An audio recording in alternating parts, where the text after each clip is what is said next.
오전 12시 많은 참여 바랍니다.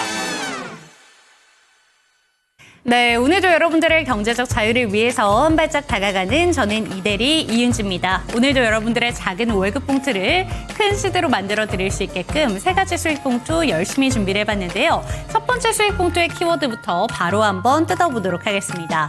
네, 첫 번째 키워드로는 조선과 기자재에 대해서 조선 기자재 급등에 대한 이야기를 해보도록 하겠습니다. 오늘 시장 상황 마냥 좋지만은 못했습니다. CPI 경계감을 앞두고 시장은 눌리면서 거래를 마쳤는데요.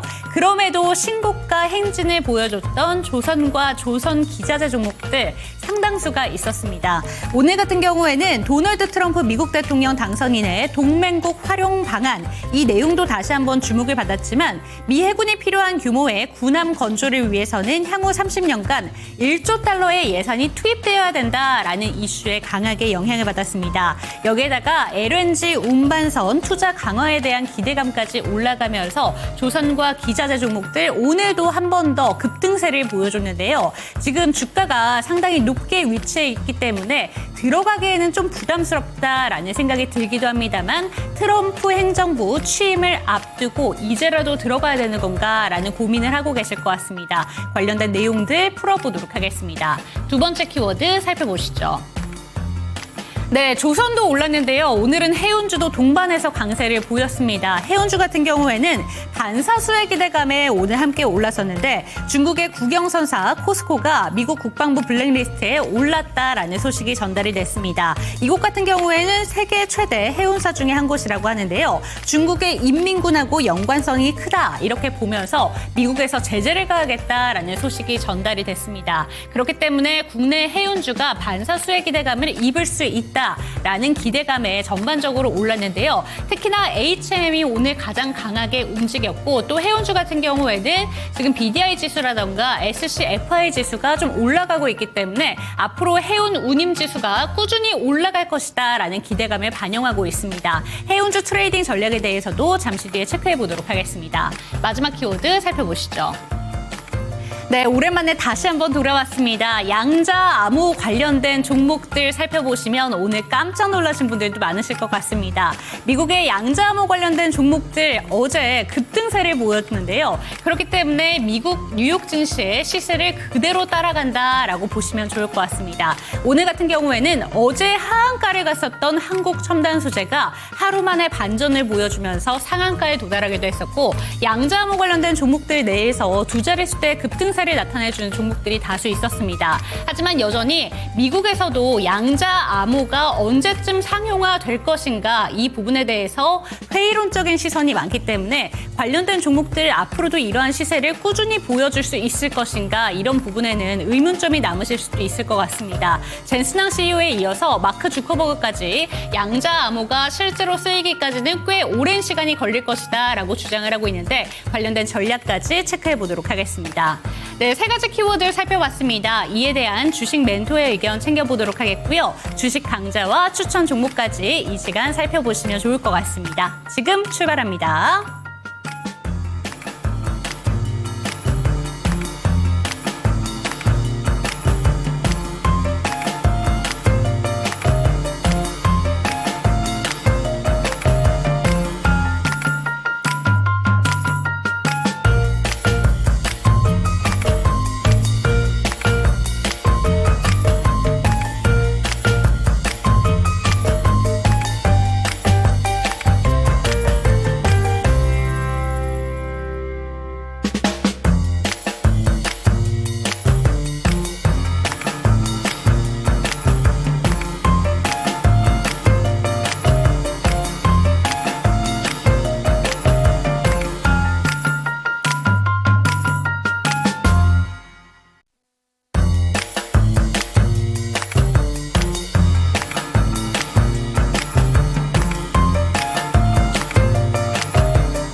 네, 오늘도 여러분들의 경제적 자유를 도와드릴 저는 이대리 이윤지고요. 이 시간 함께 하실 주식 멘토부터 소개해드리도록 하겠습니다. 나도 투자자문의 박성재 멘토와 이 시간 함께합니다. 멘토님 안녕하세요. 네, 반갑습니다. 네, 오늘 시장 양대 증시 살짝 눌리면서 거래를 마쳤습니다. 코스피는 약보합, 그리고 코스닥 같은 경우에는 거의 1% 가까이 빠지면서 좀 거래를 마쳤는데요. CPI 지수가 오늘 밤이면 공개가 됩니다. 지금 채팅창에서도 장 분위기가 괴상해지고 있고 CPI가 슬슬 두려워진다라는 내용이 올라와 있는데 오늘 시장은 어떻게 보셨을까요? 사실 오늘 흐름은 어떻게 보면 지극히 당연한 흐름이었다라고 생각합니다. 어제 그 방송 말미에 내일 전략 어떻게 보시냐고 여쭤보셨을 때 멈춰라. 네, 정강후약이니까 네. 멈추는 게 좋겠다라고 이야기를 했습니다. 상승 출발을 했지만 당연히 장중 내내 밀릴 수밖에 없었고요. 밀릴 수밖에 없는 내용들이 여러 가지가 있지만 아무래도 가장 큰 것은 CPI라고 볼 수가 있어요. 최근에 그 보시면 작년 연말부터 이 고용 지표도 조금씩 좋아지는 그림, 그리고 물가 지표도 좀 반등이 나오는 그림들이 지속되거든요. 근데 이번에 특히 좀 주목을 해봐야 되는 것은 뭐냐면 두 가지 의미가 있습니다. 제가 이거 여러 번 방송에서 이야기를 반복적으로 드렸는데 대선 전에 재정 지출이 과다할 경우에는 대선이 있는 분기가 끝난 그 다음 달에 초에 발표되는 CPI 이제 어떤 물가 데이터가 올라간다. 네. 인플레이션이 조금 더 강하게 올라간다라는 그 유의미한 통계가 있다라고 말씀드렸습니다. 그 부분이 하나가 있고요. 또 하나는 이제 앞자리가 바뀔 수가 있어요.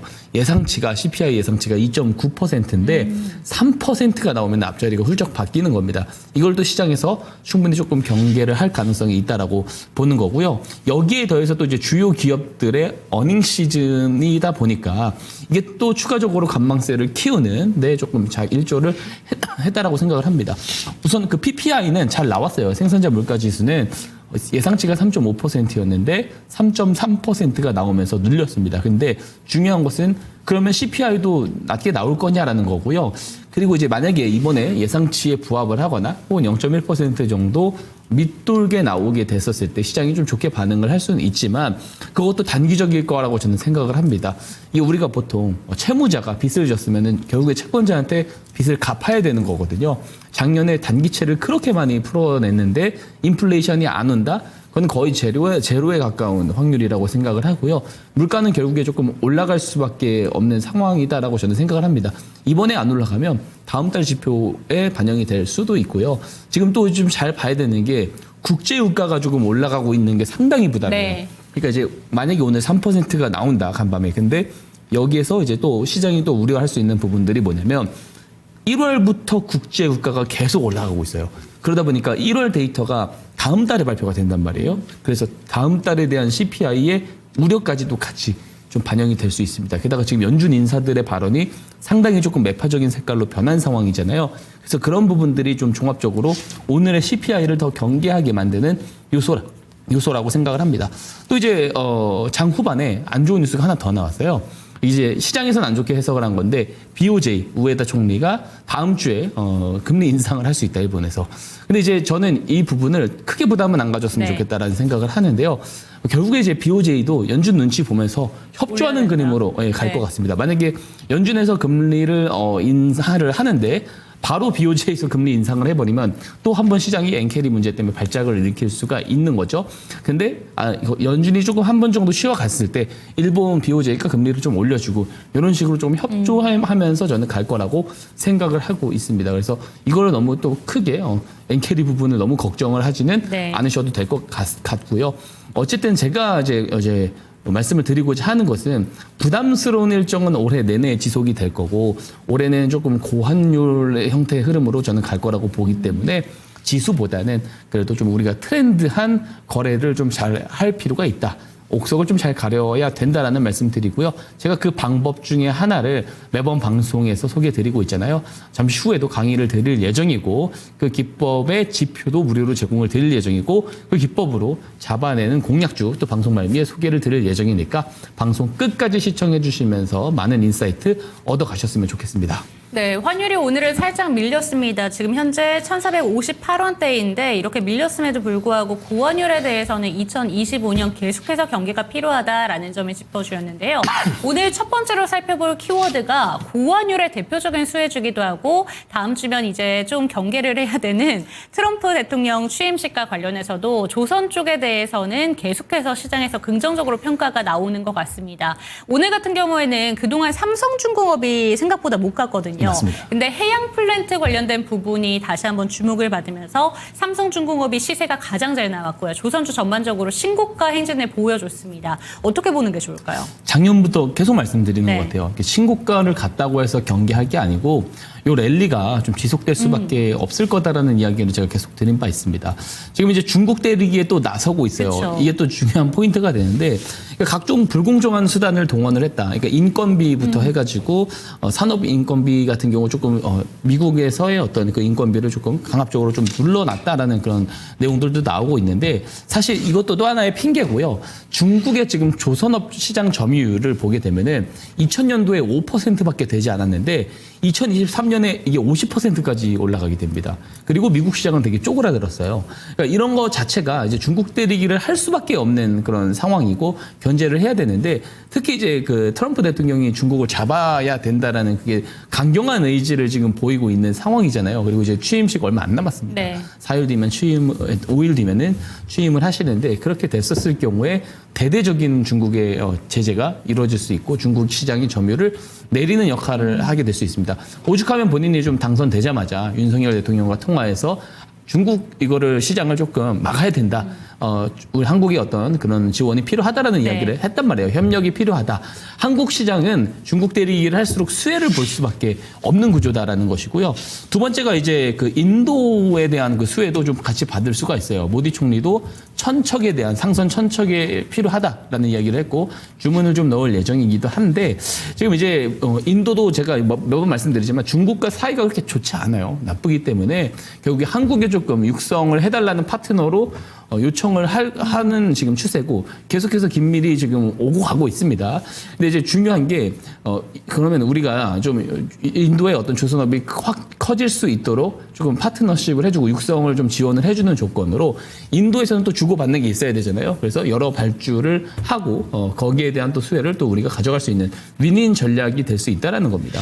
제가 이제 한화오션을 사실 공약주를 소개를 드렸고 새로운 목표가 오늘도 달성을 했어요. 그래서 잠시 후에 제가 리뷰를 드릴 예정인데 이게 지금 보면은 지금 인도 그 정부에서 사실 그 한국에 그 내한을 해가지고 3대 이제 빅3 조선소를 방문을 했습니다. 근데 하나오션 관계자 같은 경우 지금 이제 인도 쪽에 조선에 넘어가가지고 또 이게 시찰을 했다라는 그 내용들이 또 나왔거든요. 그래서 그런 부분들을 보면은 확실히 이제 미국뿐만 아니고 인도와의 어떤 협력 그 방향도 잡혀가고 있고 당연히 트럼프 대통령이 임기 기간 동안에는 미국과의 협력은 당연히 좀 따놓은 당상이다라고 생각을 합니다. 또 여기에 더해진 게 뭐냐면 고환율이에요. 이거 빼놓고 넘어갈 수가 없는데 네 가지 요소 다시 한번 짚어드리자면 미국의 재정 지출을 조금 과하게 풀었다. 특히 작년에 단기채를 많이 풀었다. 그래서 물가가 올라갈 수밖에 없다라는 말씀을 드렸고 두 번째가 이제 리쇼어링입니다. 계속해서 자국의 좀 제조업들을 많이 들어갈수록 미국의 고용 지수가 굉장히 탄탄해질 수밖에 없고요. 여기에 이제 불법 이민자 추방한다라고 하니까 실업률 데이터도 내려갈 겁니다. 이것도 역시나 서비스 물가를 상승시키는 요인이 될 수 있다라는 거고요. 세 번째는 이제 자국 우선주의죠. 근데 사실 리쇼어링 정책 자체도 자국 우선주의이긴 합니다. 그래서 어쨌든 자국 우선주의를 한다라는 거, 관세를 먹이고 이런 부분들은 사실상 이제 원자재 인플레이션을 또 불러올 수 있는 요인이고요. 그리고 은행 규제에 대한 완화, 사실 이 부분도 굉장히 좀 큰 내용입니다. 그래서 네 가지나 이렇게 금리를 결국에 올릴 수밖에 없는 상황이고 한국은 반대로 구조적인 수출 약세 때문에 반도체 수출이 특히나 지금 데이터가 약합니다. 그렇기 때문에 금리를 좀 올리는데 좀 제한이 됩니다. 미국은 금리를 높게 유지할 수밖에 없는 상황이 돼가고 있는데 우리는 그 반대예요. 가계대출도 너무 많고 수출이 약세가 되면 수출 경쟁력을 키우기 위해서 결국에 금리를 인하를 시켜야 된단 말이죠. 그래서 이런 부분들이 다시 한번 벌어지면서 미국으로 좀 자금이 이탈을 하는 상황들이 나올 수 있는 겁니다. 그러면 환율이 올라갈 수밖에 없고 지금 환율 기준이 한 뉴 노말이라고 보고요. 1,500원 이상 올라갈 수 있다고 봅니다. 그래서 결과적으로 딱 정리를 해보자면 미국과 인도발로 인한 조선업은 업사이드를 우리가 기대해 볼 수 있고 여기에 고환율까지 더해지다 보니까 조선업의 슈퍼사이클은 이미 좀 시작이 됐다라고 저는 생각을 하고요. 지속적으로 이쪽에서 내 일부 포트폴리오 비중에 조선업 관련 종목은 무조건 좀 있어야 된다라는 말씀을 좀 드리고 싶습니다. 네, 신고가지만 앞으로도 더 얼마까지 오를 것인가 이 부분을 체크해 보시는 게 필수적이다라는 의견 들어봤고요. 두 번째 키워드도 역시나 고환율에 대한 수혜를 받을 수 있는 해운주 한번 살펴보도록 하겠습니다. 사실 조선 종목들과 해운 종목들이 이렇게 같이 움직이는 경우는 별로 없는데 맞습니다. 해운이 보통 못 가더라도 그동안은 조선주는 혼자 간다라는 내용의 기사들이 많았거든요. 오늘은 근데 동반해서 같이 갔습니다. 중국 규제 때리게 여기도 역시나 좀 반사이 기대감으로 올랐는데 저는 일단 멘토님한테 여쭤보고 싶은 게 조선주랑 해운주랑 어떤 상관관계가 있는지 한번 짚어주시면 좋을 것 같아요. 사실 엄연히 따지고 보면 조금 다릅니다. 조선은 그 선박을 만들어서 네. 파는 일을 하는 것이고요. 해운주는 말 그대로 해상 운임을 하는 것인데 지금 이게 상관관계가 원래 그게 크지 않습니다. 상관관계가 크지 않은데 이번에 조금 같이 가는 그림이 만들어질 수 있는 게 역시나 중국 대리기라고 봐야 되거든요. 그러면 상대적으로 이제 한국의 어떤 해상 운임의 어떤 그 그쵸. 건수들이 많아질 수가 있는 거고 거기에 대한 수혜를 좀 볼 수가 있어요. 그래서 상관관계가 조금 높아지는 이제 구간이다라고 저는 생각을 좀 하고 있고요. 최근에 지금 국제유가가 올라가고 있다는 네. 말씀 앞에서 드렸잖아요. 국제유가가 최근에 올라가는데 해운주들도 같이 올라가고 있거든요. 그래서 사실 국제유가와 상관계수가 지금 매우 높아져 있는 상황입니다. 원래도 근데 늘 높은 예. 거예요? 원래는 일정 구간 왔다 갔다 하는 부분이 있습니다. 항상 다 상관관계가 동일하진 않는데 최근 들어서는 매우 좀 높아지고 있다라는 모습을 볼 수가 있고 이스라엘과 그리고 이제 후티 반군의 어떤 공습을 주고받았다라는 네. 내용들이 나오면서 또 홍해에 대한 그런 어떤 우려 그죠? 그런 부분들이 나오면서도 이제 국제 유가를 더 올리는데 일조를 했다라고 봐요. 그래서 사실 해운주들이 작년에 보면은 재작년도 봐도 마찬가지지만 이런 어떤 리스크, 지정학적 리스크로 인해서 오히려 좀 역수혜를 보는 경우들이 많았습니다. 그래서 네. 해칭 관련돼서만 조금 움직이다가 또 많은 그런 흐름들이 나오다가 근데 이제 다만 이 부분을 우리가 너무 좀 여기에 모멘텀에 초점을 맞추지 않았으면 좋겠어요. 이 어떤 지정학적 리스크는 트럼프 당선인이 당선이 됐잖아요. 대통령이 되셨기 때문에 요번에 이제 아무래도 그 국제 외교를 하면서 지정학적 리스크의 이제 어떤 어느 정도 좀 안정화가 될 거다라고 보는 측면이 강하기 때문에 그쪽의 모멘텀을 조금 보지는 않았으면 좋겠고요. 중국 대리기 관련해가지고 추가적인 또 수혜는 나올 수 있다. 그래서 조선업을 좀 따라가는 그림이 나올 수 있는데 그래서 이 수급의 어떤 그 플로우를 잘 보시는 분들은 거래를 하시면 좋을 것 같지만 그렇지 못한 경우들은 그냥 오히려 조선업에 조금 더 우리가 주목을 해보자라는 말씀을 좀 드리고 싶습니다. 네, 해운 종목들까지 한번 이야기를 챙겨봤습니다. 마지막 키워드도 한번 넘겨볼게요. 양자암호 관련된 종목들 이야기를 해보도록 하겠습니다. 사실 양자암호가 눌렸을 때도 멘토님께서는 이번 연도에는 양자암호가 계속해서 주목을 받을 것이다 라고 강조를 해주셨습니다. 정말 하루 만에 이렇게 세게 반전의 시나리오를 그릴 수 있나 라는 생각이 들 정도로 특히 한국첨단소재 오늘 종가 보고 깜짝 놀랐습니다. 어제 하한가 같고요. 오늘 바로 상한가로 튄 종목인데 이 종목들은 어떻게 보는 게 좋을까요? 개인적으로 한국 첨단 소재는 네. 개인적으로는 조금 멀리 했으면 좋겠다라는 생각은 하고요. 조금 더 눌려야 되지 않을까라는 네. 생각하거든요. 양자가 지금 과열인 것은 분명히 맞는 것 같아요. 물론 그 젠스낭 CEO에 이어서 앞에서도 설명해 마크 주셨더라고요. zuckerberg. 네, 저커버그 메타 CEO도 네. 마찬가지로 이 양자 컴퓨터가 상용화되려면 10년 걸린다. 그쵸. 젠스낭은 15년 이야기를 했고요. 근데 이게 양자 컴퓨터 관련 종목들은 이게 악재로 받아들일 수밖에 없는 게 캐시가 많은 기업이 없어요. 네. 자, 아이온큐는 있습니다. 아이온큐는 조금 캐시가 그래도 빵빵이 있는데 대부분 재무 건전성이 좋지 않은 경우들이 많기 때문에 10년이라는 그 기간을 버틸 수가 있느냐예요. 그래서 유독 많이 빠지는 부분들이 있고요. 이 PDR이라고 하죠. 드림. 그죠? 그래서 프라이스 드림 레이시오라고 해서 이 꿈의 어떤 부분들을 꿈의 가격을 매기는 거군요. 꿈의 가격을 네. 매기는 게 워낙 강하다 네. 보니까 하락이 나와도 보통 강합니다. 강하게 올라갔으니까 아주 급락이 나올 수 있다라는 말씀을 드렸고요. 저는 좀 추가적인 급락은 나올 수 있지 않을까 생각을 하고요. 다만 올해 재료 제가 주목해보면 좋다라고 말씀을 드린 게 아이온Q 64AQ 관련 기술이 나오면 동일한 어떤 처리 속도를 내는데 가격은 더 아낄 수가 있는 그런 기술이 나오기 때문에 양자 우위 시대로 넘어갈 수 있다. 이게 핵심 포인트라고 말씀드렸어요. 빠르면 3월, 늦어도 6월에서 9월 정도는 이 기술 발표가 나올 것이라고 예상은 됩니다. 한 가지 또 포인트가 뭐냐면 한국인들이 양자를 참 좋아하는 것 같아요. 아이온Q가 사실 양자 컴퓨터 대장주인데 이 40%의 어떤 그 지분을 한국인이 한국인들이. 가지고 있다라고 네. 하거든요. 이 다른 말로 하면은 양자 이슈가 떴다 하면 한국 시장에서 더 크게 올라갈 수 있다. 이 드림을 더 많이 좀 잘 보는 것 같다라는 생각을 해요. 그래서 이슈가 나온다면 다시 한번 뭐 전 고점까지 못 가리란 법 없다라고 생각합니다. 다만 지금은 기술적 반등 정도가 나오는 것 같고요.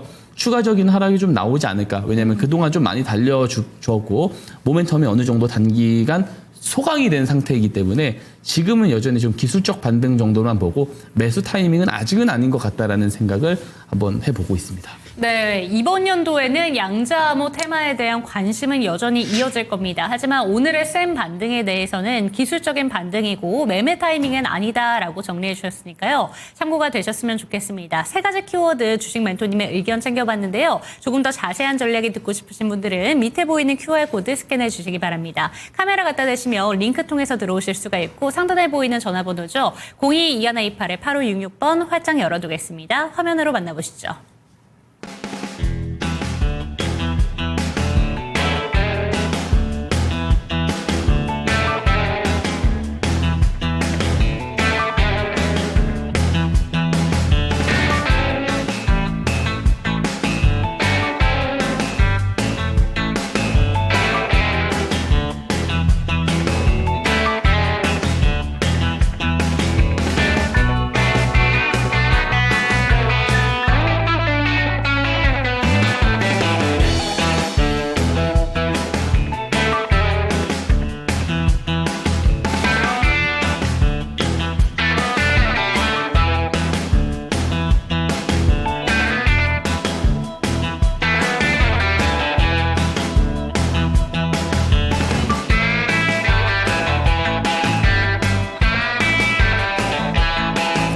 김사원의 수급 특징주 시간입니다. 정치적 불확실성이 어느 정도 해소되었음에도 오늘 시장 조금 주춤했습니다. CPI를 앞두고 이 경계 심리가 유입됐다라는 전망이 계속되고 있는데요.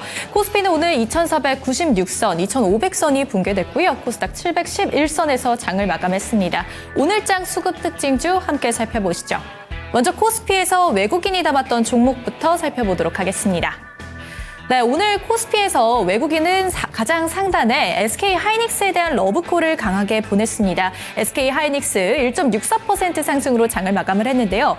반대로 삼성전자에 대해서는 강한 매도세로 돌아섰습니다. 0.37%로 오늘 삼성전자 하락으로 장을 마감했는데 외국인이 계속해서 매도세를 보내고 있습니다. 4거래일째 외국인은 삼성전자를 팔고 있습니다. 그 다음으로는 오늘 굉장히 흐름 좋았던 종목들이 나란히 이름을 올리고 있습니다. 삼성중공업 9.70% 상승으로 장을 마감했고요. 하나오션 그리고 HD현대중공업까지 오늘 외국인의 강한 부름 받았습니다. 네이버까지 보시죠. 네이버도 2% 상승으로 장을 마감했습니다. 매도세도 계속해서 보겠습니다. 셀트리온 2.06% 하락, 기아, 카카오, 삼성 SDI가 이름 올리고 있습니다. 기관까지 함께 보시죠. 오늘 코스피에서 기관은 어떤 종목들을 담았을까요? 사실 오늘 장에서의 주인공들은 이 조선주와 해운주였습니다. 이에 걸맞게 오늘 기관도 강한 매수세를 보냈는데요. HMM 오늘 6.39% 상승으로 강한 상승으로 장을 마감했습니다. 네, 오늘 조선 해운주들 굉장히 좋았습니다. 그 뒤에 뭐 삼성중공업, 하나인더스트리얼 솔루션스, 효성중공업까지 굉장히 좋았는데 오늘 미국에서 정책에 대한 발표가 있었죠. 중국에 대해서 이 조선 관련해서 규제를 하겠다라는 소식이 들리면서 국내 조선업종 그리고 해운주들까지도 반사 이익을 볼 것이라는 기대감에 오늘 매수세 계속해서 유입됐습니다. 이 점 같이 체크해 보시는 게 좋을 것 같고요. 매도세도 함께 보겠습니다. 삼성전자 그리고 SK하이닉스 기관에서는 거의 5거래일째 삼성전자와 SK하이닉스에 대한 매도세를 보내고 있습니다. 이 점 같이 체크해 보시는 게 좋을 것 같고요. 셀트리온, 현대차, 하나오션까지 강한 매도세로 돌아왔습니다. 네, 다음은 코스닥에서도 함께 살펴보시죠. 먼저 외국인이 담은 코스닥 종목들입니다. 네, 오늘 코스닥에서도 눈에 띄었던 종목들이 있었습니다. 오늘 코스닥 외국인이 가장 이름을 보냈던, 가장 매수세를 보냈던 거는 리가캠바이오입니다. 리가캠바이오 오늘 외국인의 강한 매수세에도 2.54% 하락으로 장을 마감하게 됐고요. 성광밴드 그리고 주성 엔지니어링, 제우스, 삼천당 제약까지 이름을 올리고 있습니다. 매도세 함께 보겠습니다. HLB가 강한 매도세로 들어왔는데요. 오늘 5.92%의 하락세를 보였습니다. 잠시 뒤 기관에서 함께 살펴보도록 하시고요. 엔캠, 에코프로 BM, 레인보우 로보틱스 강한 매도세 계속해서 들어오고 있고 에코프로까지 이름을 올리고 있습니다. 다음은 기관이 담았던 종목도 함께 보시죠. 네, 기관과 외국인이 보냈던 러브콜은 조금 비슷했습니다. 오늘 기관이 담았던 종목 함께 살펴보도록 하시죠. 네, 기관에서는 가장 상단에 이름을 올리고 있는 종목 에코프로비엠 외국인과는 희비가 엇갈리는 모습을 보였습니다. 오늘 에코프로비엠 1.57% 상승, 대주전자재료, ISC, 하나마이크론, 이녹스 첨단 소재까지 이름을 올리고 있습니다. 매도세도 함께 보겠습니다. 레인보우 로보틱스 3.21%로 기관의 강한 매도세가 돌아섰음을 확인을 했고요. 리가캠바이오 2.54% 하락, 삼천당 제약, HBL 바이오, 페트론까지 확인이 가능합니다. 네, 여기서 살펴볼 종목 HLB 한번 보겠습니다. 사실 어제 장 이후에 이 HLB 관련해서 여러 가지 이슈가 또 떴었는데 HLB가 FDA의 승인을 마지막 관문을 통과를 했다라는 소식에 시간외에서는 상한가를 갔던 HLB 그룹주들이 굉장히 있었습니다. 하지만 오늘 장중에서는 그 HLB의 흐름을 이어나가지는 못했는데요. 오늘 외국인의 강한 매도세로 돌아왔었던 HLB 앞으로의 주가 흐름 같이 체크해 보셔야 될 것 같습니다. 이상 김사원의 수급 특징주 시간이었습니다.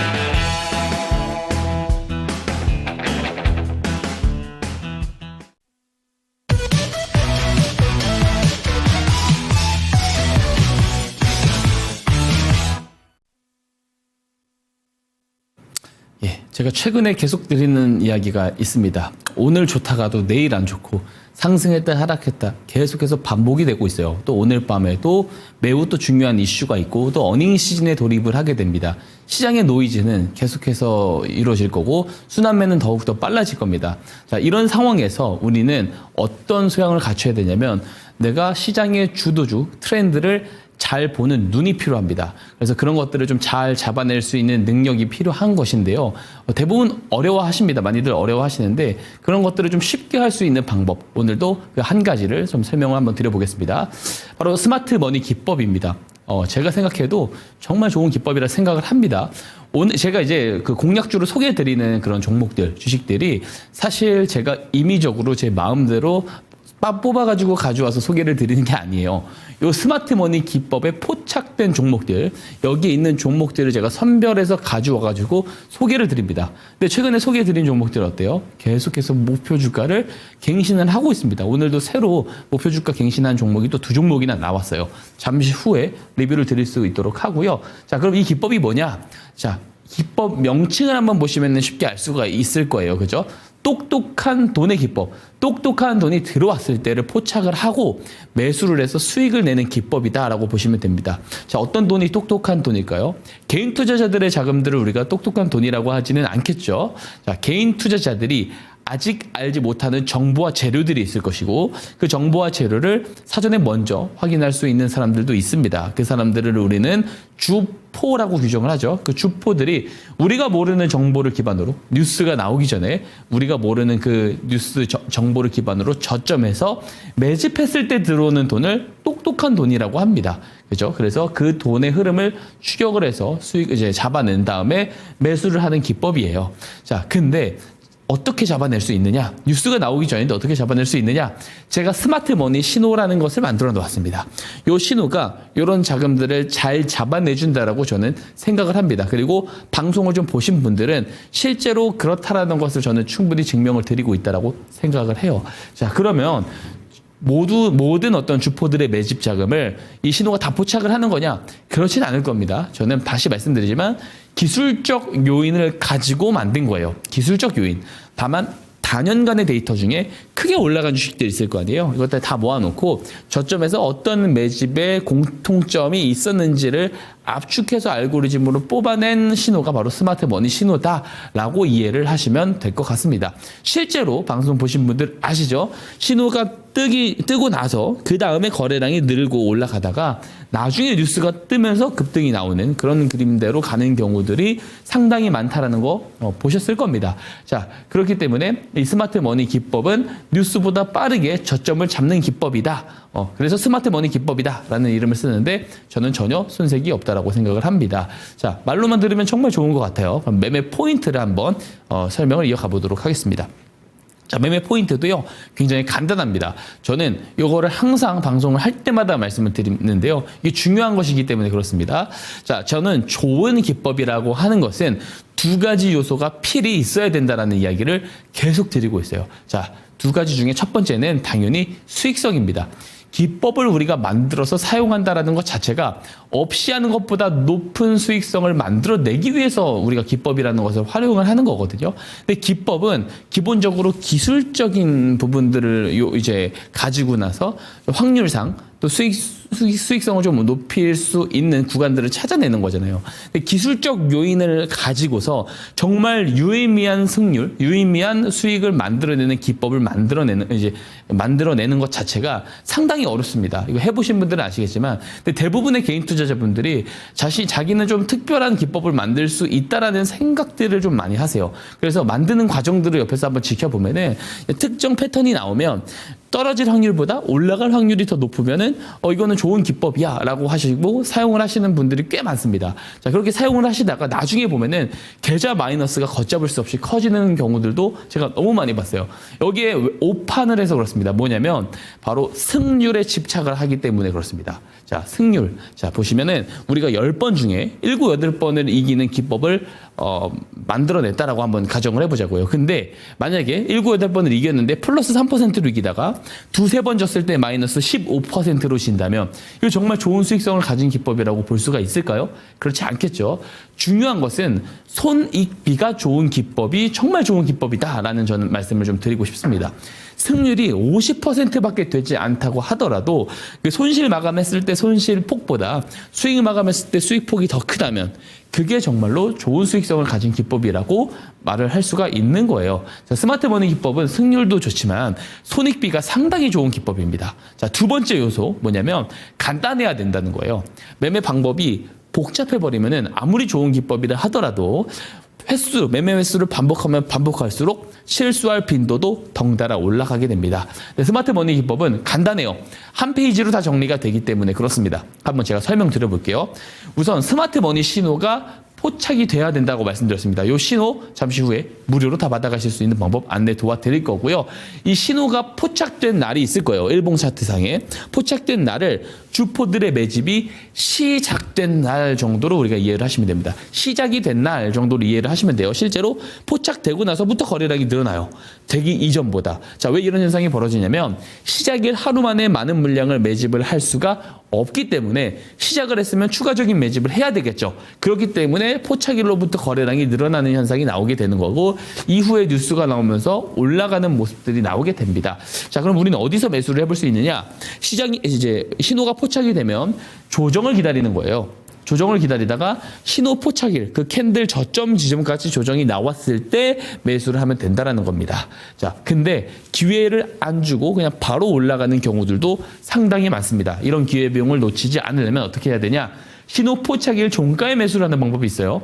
근데 나는 장중에 일을 하기 때문에 모니터링이 안 된다 하시는 분들이 있어요. 그러면은 퇴근하고 집에 오셔서 스마트 머니 신호가 포착된 종목들 리스트업을 해놓다가 나중에 그 포착일 윗꼬리 고점을 돌파할 때 매수를 하는 방법이 있습니다.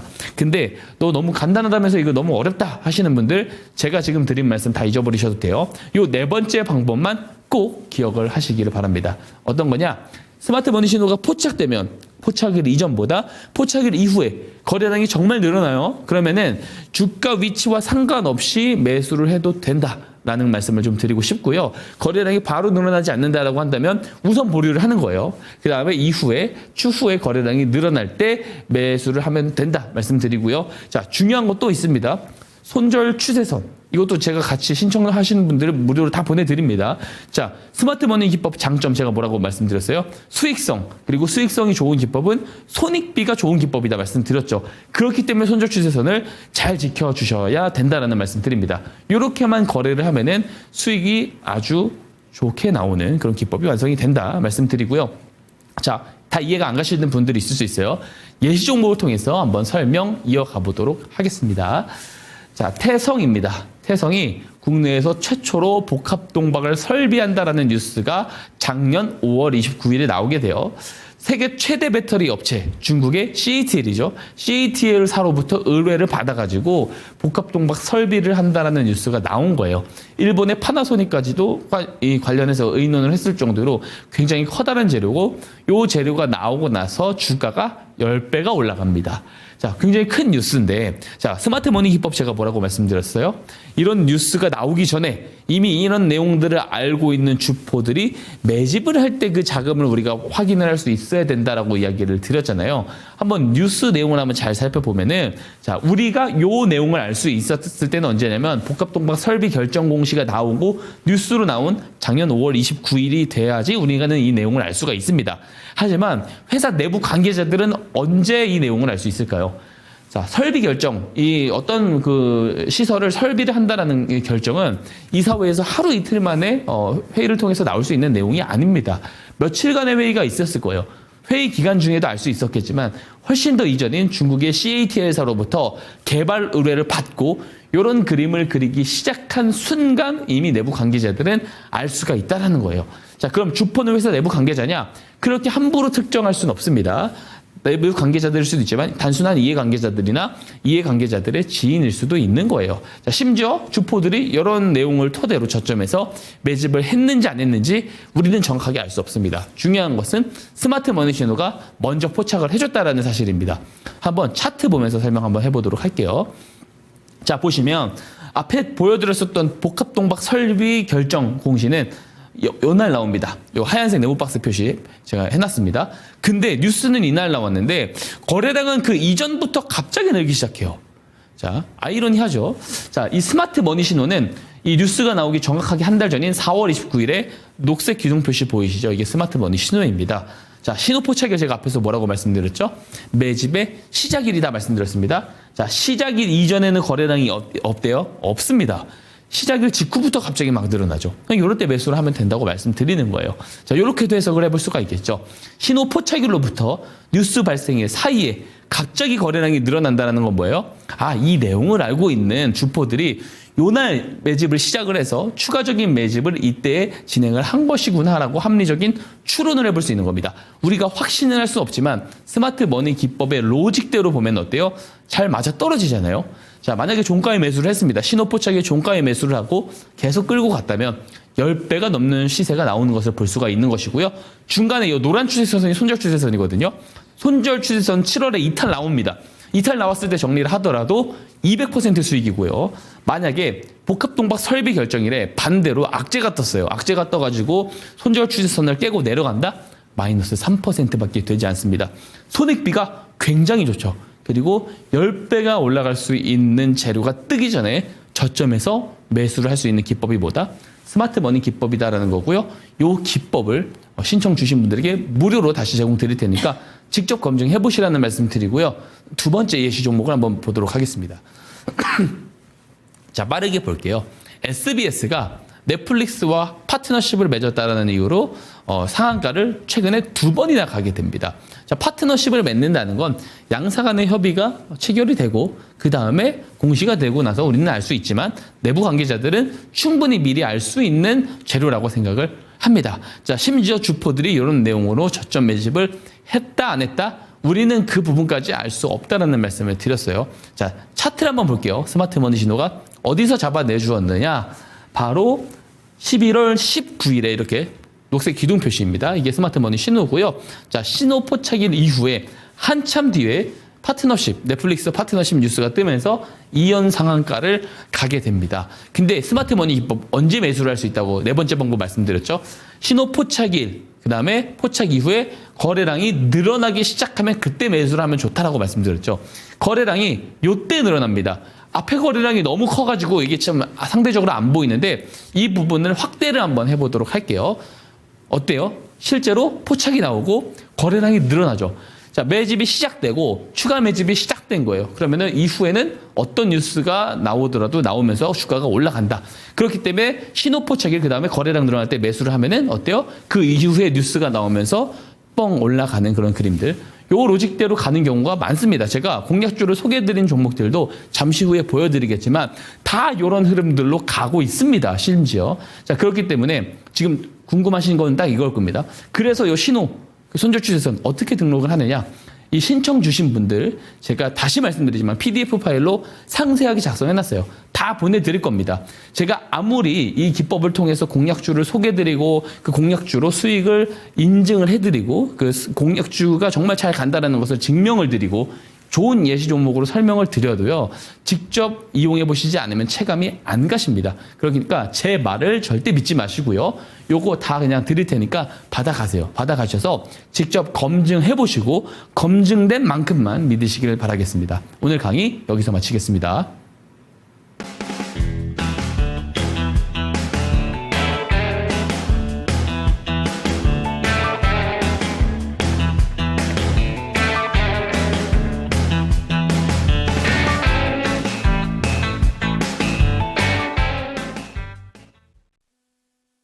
네, 스마트 머니 기법을 통해서 수익률을 어마무시하게 가져다준 두 가지 종목 예시를 통해서 어떻게 이렇게 기법이 포착을 하는가 알아볼 수 있었는데요. 여러분들이 직접 한번 여러분들의 차트에 녹여보셨으면 좋겠습니다. 그걸 원하신다면 밑에 보이는 QR코드 스캔하시고 넘어오시기 바랍니다. 카메라 갖다 대시면요. 링크 통해서 들어오실 수가 있고요. 종목 상담을 원하시거나 조금 더 상세한 상담이 필요하다라고 생각이 드신다면 위에 보이는 전화번호죠. 02-2188-8566번 참고해 주시기 바랍니다. 네, 그렇다면 오늘도 수익률 탑5부터 한번 살펴보고 가겠습니다. 지금까지 포착했던 정말 수많은 종목들 중에서 수익률이 잘 나오고 있는 종목들인데요. 신성 델타테크부터 하나오션까지 눈에 띕니다. 오늘 또 리뷰를 받아볼 종목이 하나오션이 들어가 있어요. 첫 번째 종목은 리뷰 종목으로 칩셋 미디어부터 한번 살펴보도록 하겠습니다. 사실 오늘 자율주행 관련된 종목들이 장 초반부터 시세를 잘 내줬습니다. 칩셋 미디어가 오늘 고점 기준으로 21,100원까지 터치가 나왔는데요. 1차 목표가 넘겼습니다. 20% 가까운 수익을 보여주고 있는데 저희가 들어간 지 얼마 안 됐거든요. 맞습니다. 이 종목 어떻게 보는 게 좋을까요? 우선 그 모멘텀, 커다란 모멘텀 자체를 제가 설명드릴 때는 자율주행 시장에 대한 그 기대감이 있다. 이제 곧 있으면 트럼프 정부가 출범을 합니다. 네. 그러면은 그 이제 정부 효율 부서인 도지에서 사실 어떤 것들을 먼저 가장 규제를 풀기 시작할 거냐. 저는 자율주행이라고 봐요. 왜냐하면 그 도지의 수장인 일론 머스크가 굉장히 조금 그동안 사업이 힘들었었던 테슬라 사업이 힘들었었던 이유가 뭐냐면 바이든 정부에서 이 테슬라의 그 FSD 그 시스템 자체가 자율주행 2단계 이상 허가를 받기 매우 힘듭니다. 왜냐하면 라이다 같은 어떤 코딩이 있는 프로그램으로 돌아가는 게 아니고 실주행 데이터를 가지고 카메라 센서만 자료만 가지고 움직이게끔 만들어 놓은 그런 시스템이라서 그런데요. 그 규제를 완화할 가능성이 높고요. 그렇게 됐을 때 자율주행 관련 종목들이 전반적으로 좋을 수 있다라는 이야기를 제가 드린 바 있습니다. 자, 한번 좀 차트를 한번 좀 보여드리면서 설명을 한번 가보고 싶어요. 네. 자, 제가 요 이야기 앞에서 기법 설명 드렸지만 그대로 간다는 거 제가 증명드린 겁니다. 뭐냐면 쭉 추세가 어때요? 이게 제가 7월 차트부터 가져왔는데 추세가 쭉 내려오다가 이 신호가 뜨고 나서부터 거래량이 늘어나고 그 다음에 급등이 나오는데 거래량이 늘어날 때 제가 그래서 공략주를 소개를 드린 겁니다. 1월 3일에. 근데 오늘 우리가 몰랐던 뉴스가 하나 뜹니다. 칩셋 미디어가 삼성전자, 구글, 퀄컴과 APV 에코시스템을 개발에 참여한다라는 네. 소식이 뜨면서 오늘 급등이 나온 거예요. 그러니까 우리가 몰랐던 재료. 하지만 이 개발에 참여를 하는 여부들은 이미 내부자 정보로 있었을 수 있다라는 생각을 합니다. 자, 그래서 신호 포착일은 이런 뉴스가 나오기 전에 매집 자금을 잡아낼 수 있는 것이다라는 것을 제가 칩셋 미디어를 통해서도 증명을 드린 겁니다. 자, 그래서 이 종목 근데 저는 더 올라갈 수 있다라고 보고요. 다음 목표가 좀 제시 드릴게요. 22,000원 제시 드려보도록 하겠습니다. 네, 칩셋 미디어 2차 목표가 제시가 나왔습니다. 22,000원 제시해 주셨고요. 이 종목 같은 경우에는 얘기해 주신 대로 삼성전자와 구글, 퀄컴과 협업을 했다라는 소식으로 어제에 비해서 거래량이 무려 37배나 장중에 올랐다고 합니다. 그만큼 기대감을 가져가고 있는 종목이니까요. 있으니까요. 22,000원까지 또 한번 홀딩해 보시고 그때도 한번 목표가 터치가 나온다면 상향 조정해드리도록 하겠습니다. 다음 리뷰 종목 한번 살펴볼게요. 하나오션 체크해 보도록 하겠습니다.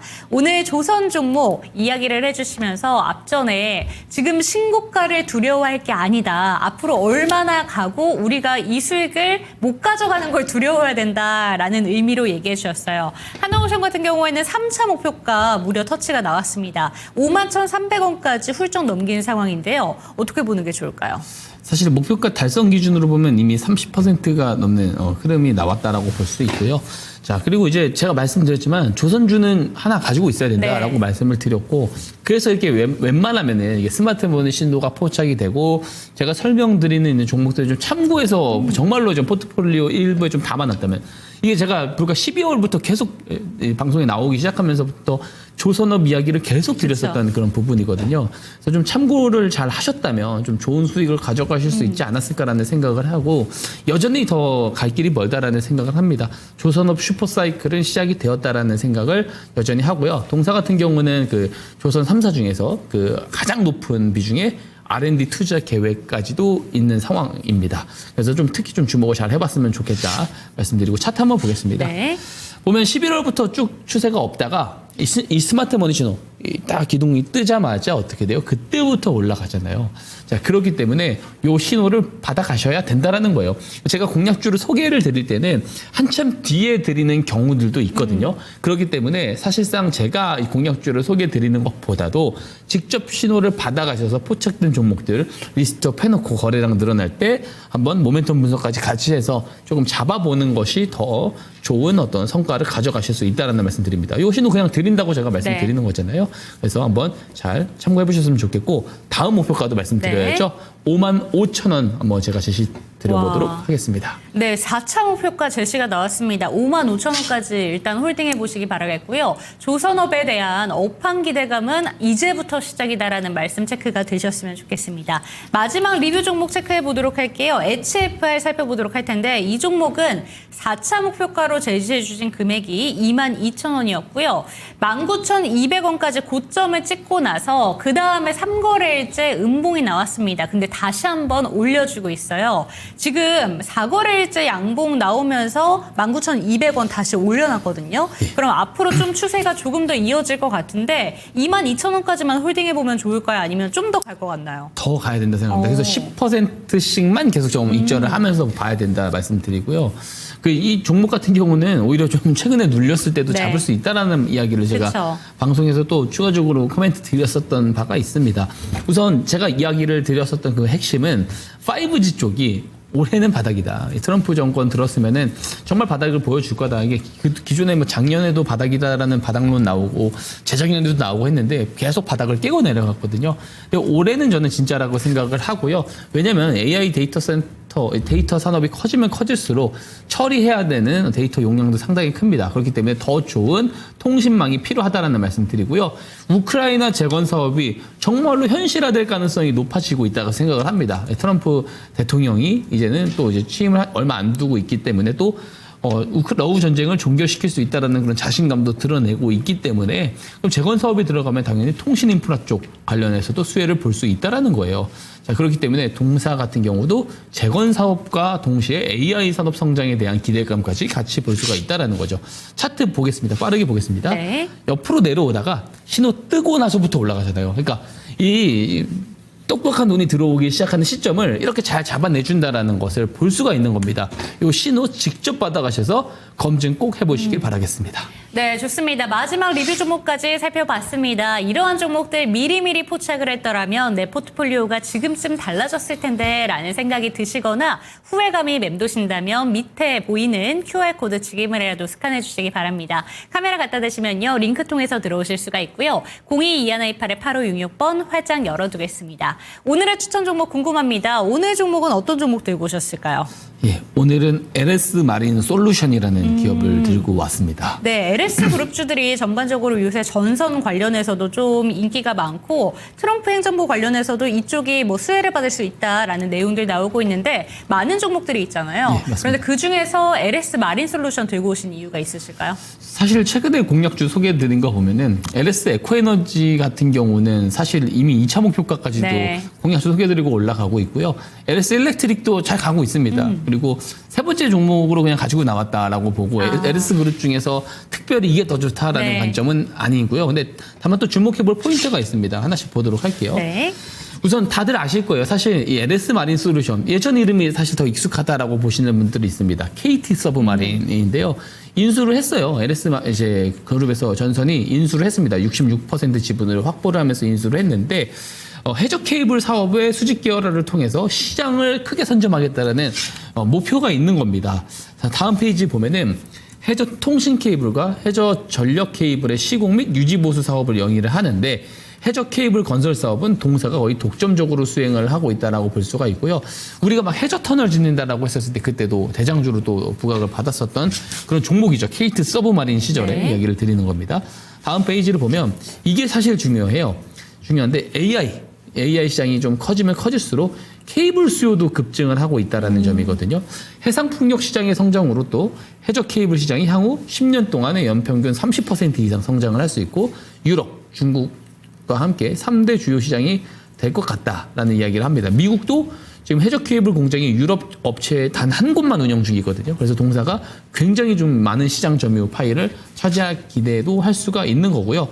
최근에 또 미국이 또 지금 이제 인플레이션 감축법에 또 수혜를 받았던 종목이기도 합니다. 자, 다음 페이지 보면은 LS 전선이 어쨌든 미국 내 해저 케이블 수요가 2030년에는 2배, 40년에는 6배까지 늘어날 것이다라고 본 바가 있어요. 그리고 이거는 제가 이제 지분 한번 보여드리려고 가지고 나왔는데요. LS 전선이 지분이 현재 6.75%.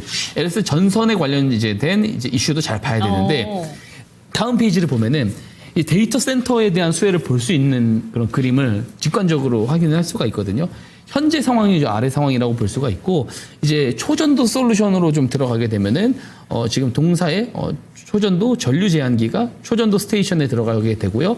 한전 변전소와 이제 그 연결되는 그 케이블을 또 LS 전선 초전도 케이블이 들어갈 수가 있습니다. 그래서 이 케이블 수요가 굉장히 또 크게 급증을 할 가능성이 매우 높다. 데이터 센터 수혜 종목으로 우리가 볼 수 있다라는 말씀을 좀 드려보겠습니다. 마지막 차트 볼게요. 추세가 우하향을 쭉 하다가 스마트머니 신호가 뜨고 그 이후부터 거래량이 정말 늘어나죠. 네. 그러니까 매수 포인트다라는 말씀을 드리고요. 내일 시초가 이하 매수 의견 드리고 1차 목표가는 19,000원, 손절가는 14,500원 제시 드리고요. 1차 목표가 달성이 됐다고 해서 전량 매도하실 필요 절대 없다라는 말씀을 드립니다. 네, LS 그룹주에서 세 번째 추천 종목이 나왔습니다. LS 마린 솔루션 오늘은 참고가 되셨으면 좋겠고요. 목표가 19,000원, 손절가 14,000원 제시해 주셨는데 목표가 터치가 나오더라도 이 스마트 머니 기법을 통해서 신호가 포착된 종목들 같은 경우에는 단순히 10%, 20% 수익에 만족하지 않습니다. 그렇기 때문에 전량 매도 사인이 나가지 않는다라는 점 기억해 보시면서 다음 목표가는 어디까지 높여볼까라는 긍정적인 회로를 돌려보시는 게 더 좋지 않을까라는 생각 들고요. LS 마린 솔루션 화면으로 정리해 드리도록 하겠습니다.